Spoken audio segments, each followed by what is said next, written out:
morning, everybody. My name is Darlene, and I have Parkinson's. Today's Make It Monday. We're going to make an impossible chicken pie. So just before we get started, I'm going to hold this up so if anybody wants to take a screenshot, they can. I'm going to try to get it into the description, but I'm not 100% sure that I can do it.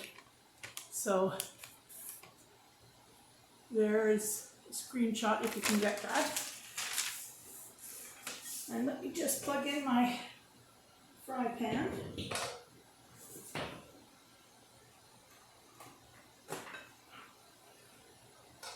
There we go.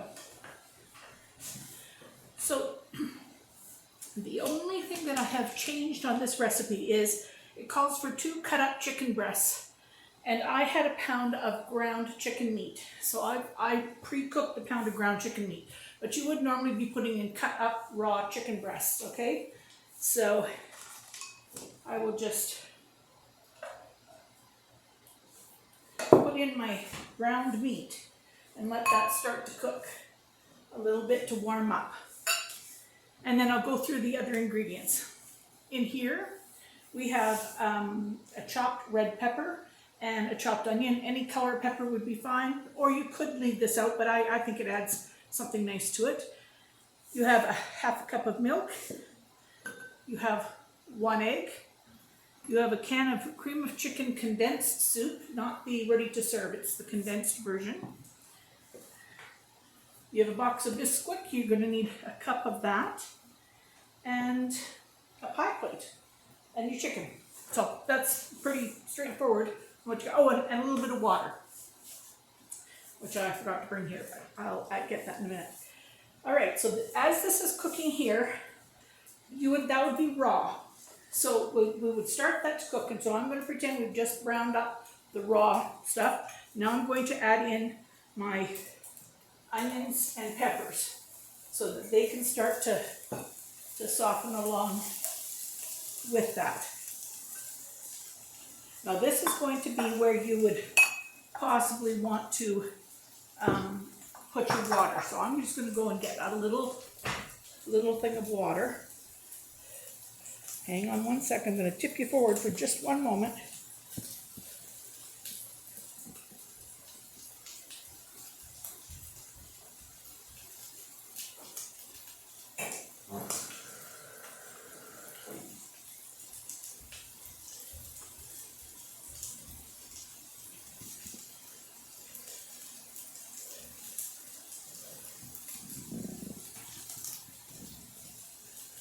And you see now, because you didn't see where I was going, but there's the Parkinsons. I had to step over a tripod, which is not a grand thing for me to be trying to do. But I managed to get there, so that's good. Okay, now you see chicken meat is very dry. If you had a little bit of fat in this pan, then you probably wouldn't need to do that. So maybe if you'd use chicken thighs or something, you wouldn't have to add some water.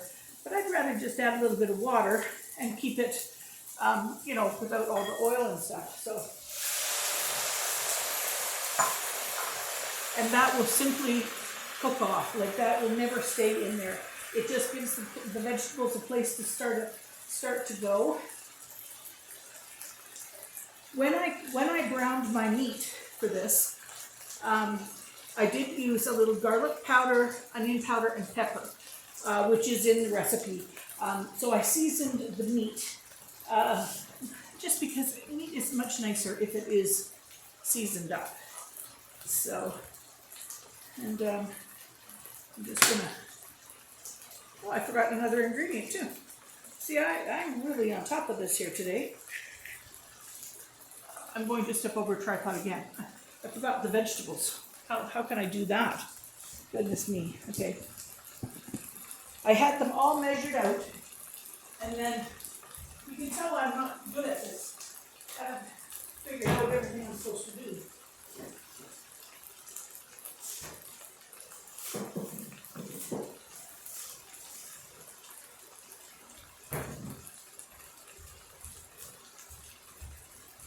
All right. I was thinking, there doesn't seem to be as much in that pan as there's supposed to be. Then I realize that's because you don't have any vegetables in there, Darlene. You wonder how I get funny stories? Lose my brain. All right, okay, so this is a bag of frozen mixed vegetables. 1 2/3 cups. It's about a half a bag, maybe not quite a half a bag.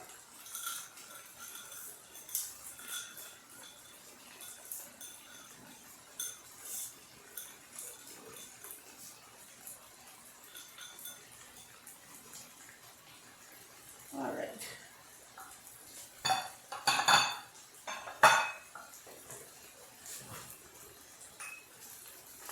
Okay. So we'll just get that all going together. Now, the thing about it is, you don't have to worry as long as your meat is cooked. The rest of them, you're putting it into the oven. So, you know, your frozen vegetables will definitely be cooking when they're in the oven as well. So you don't need to worry that everything is totally cooked. But you want to take the bite off of the raw vegetables, and you want to make sure that your meat is cooked.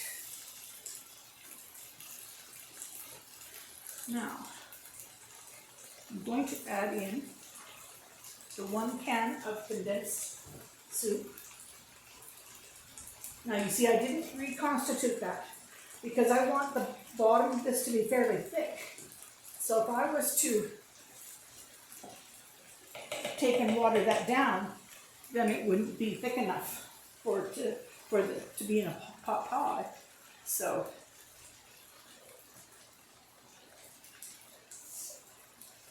I really do like this pan to be able to sit at the table to do this, because it makes it so that we can have a few nicer things rather than just very, very simple. This is very simple as well, but it has a really good flavor. Okay, so that's going to just cook for a few minutes. And while it does, I've got my 1 cup of bisquick, and I'm going to put in an egg, and I'm going to put in half a cup of milk, and then I'm going to just get that mixed together. Now, one of the things that is very hard for me to do is this whisking movement. Now, I do have a beater that I would sometimes use, but this, I put it in a big bowl so that it wouldn't spill, and I just thought I would give it a try. I'm all about trying. If you know, try. If you fail, then you fail, but. So I should probably tell you a story while we're just waiting for this to get done. My brother and I, we email each other back and forth quite a bit. And it started quite a few years ago, but I was out, my mother was sick, and I was out staying with them for a while. And my husband was at home, and he went to the store, and he thought he'd got a really good deal on some meat. So he wanted to show me what a good deal he got. So he laid out on top of the deep freeze all these packages of meat, and he took a picture of them, and he said, I paid this much for this much meat. And he sent it to me in an email. So I looked at it and I said, Gary, oh, look at this. He got a really good deal on this. And so Gary looks at it and he goes, oh, you got meat mail. And I said, yes, I guess I did. I got meat mail. So anyway, that started the running meat mail. So now whenever we have a big turkey dinner or we have anything like that, we always have to take a picture of the display of the meat and send it to one another, and we head it meat mail. So those are the things that make life fun. Okay, I'm going to turn this pan off now. And I have a greased pie tin. And I'm going to, this is not a great spoon for this, but it'll work.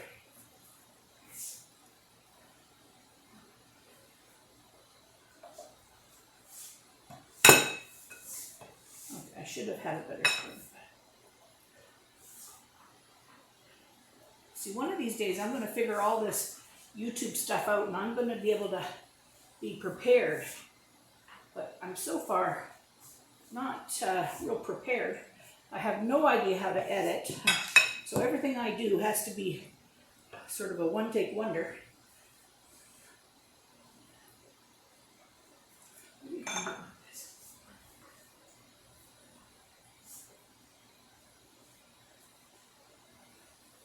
Okay, all you people that are out there laughing at me trying to do this, just put on your blinders, don't see it, don't look.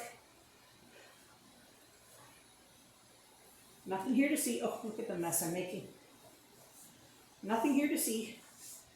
Just some crazy lady trying to scoop with a spatula. And I would go to the kitchen and get a spoon, except for I'd have to climb over the tripod again, and that's even more dangerous. So I'll just do this. It's just about done now.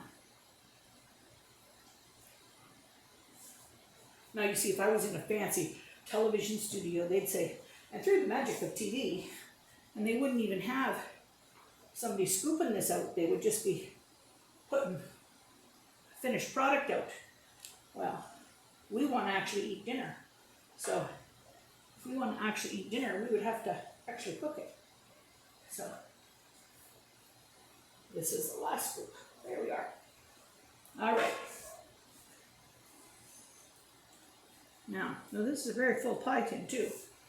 Let's hope this is okay. Can you see that? Yes, yeah, I think you can. Yeah, you can see that. So now I've got this bisquick.